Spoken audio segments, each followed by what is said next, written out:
Star news Marathi, नवे पाऊल नवी दिशा. मग ह्या दोघात टेम्पोची घासाघाशी होऊन शाब्दिक चकमक सुरुवातीला झाली. नंतर ते स्वरूप भांडणात झालं.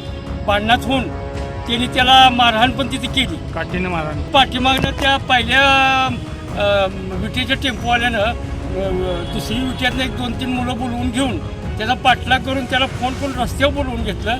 त्याला बाकीचं काय न विचारता गाडीतनं उतरून त्याला मारहाणच केली, करायला सुरुवात केली. काठीनं खाली पडेपर्यंत मार मिळाला. त्याच्या शरीरावर जखमा झाल्या, डोक्याला पाठीमागल्या बाजूला मार लागला, नाकातनं रक्त यायला लागलं, कानातनं रक्त आलं.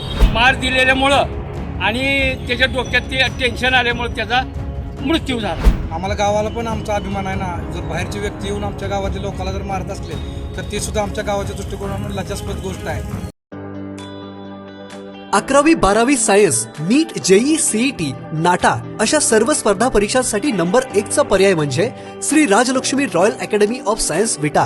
कारण इथे मिळतो number 1 result, number 1 teaching quality, number 1 infrastructure, आमचा सर्वांगीण विकास आणि पर्सनॅलिटी डेव्हलपमेंट, सर्व गुणवंत विद्यार्थ्यांना लाखो रुपयांची स्कॉलरशिप. आणि म्हणूनच इथं गुणवत्ता हेच संस्कार.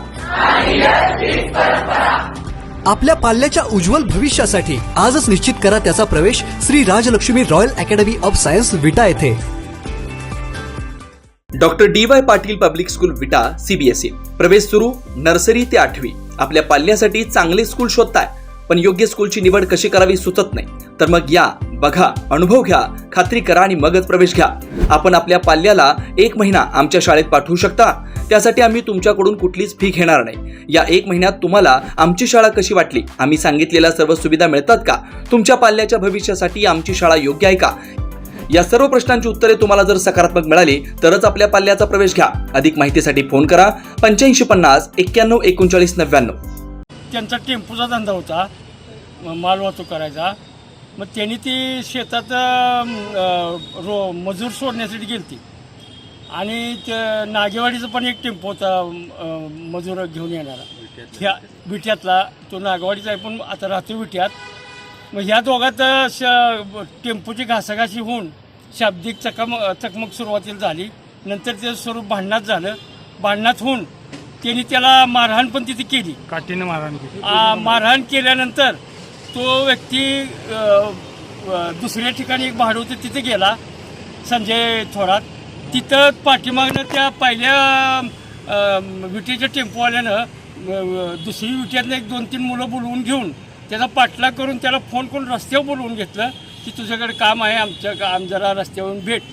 आणि तो रस्त्यावरती गेला ते फोन आल्यानंतर.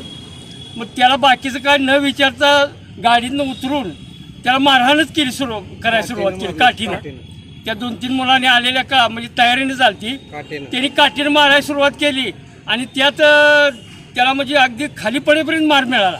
त्याच्या शरीरावर जखमा झाल्या, डोक्याला पाठीमागल्या बाजूला मार लागला, नाकातनं रक्त यायला लागलं, कानातनं रक्त आलं. अशा परिस्थितीत आणि त्या परिस्थितीत आसपासची लोक जमा झाली. लोक जशी जमा व्हायला लागली तशी त्या 3-4 ती पसार झाली. पसार झाल्यानंतर तो संजय थोरात विट्याला पोलीस स्टेशनला कंप्लेंट द्यायला येत होता. कंप्लेंट द्यायला येत असताना चौकामध्ये पोलीस स्टेशनच्या जवळ त्याचा त्या मार दिलेल्यामुळं आणि त्याच्या डोक्यात ते टेन्शन आल्यामुळे त्याचा मृत्यू झाला. आता काय मागणी आहे तुमची? आता आमची मागणी हीच आहे की त्याला त्या आरोपींना तात्काळ अटक व्हावी आणि त्यांच्या कुटुंबियांना योग्य न्याय मिळावा. तुम्ही कोण आहे त्यांचं? मी त्यांचा चुलता आहे. शुक्रवारी सकाळी 9:30-9च्या दरम्यान संजय थोरात यांना मारहाण झाली. त्याच्यानंतर 1-2 तासानं त्याचा मृत्यू झाला. त्यामुळं ढवळेश्वर गावावर शोककळा पसरली. त्याचं कारण असं की संजय हा चांगला मुलगा होता, कधीही कुणाशी भांडण तंटा नव्हतं, सर्व लोकांना मिळून मिसळून आणि सर्व समाज गावाबरोबर मिसळून होता. त्यामुळं सगळ्यांनाच गावामध्ये हळहळ निर्माण झाली.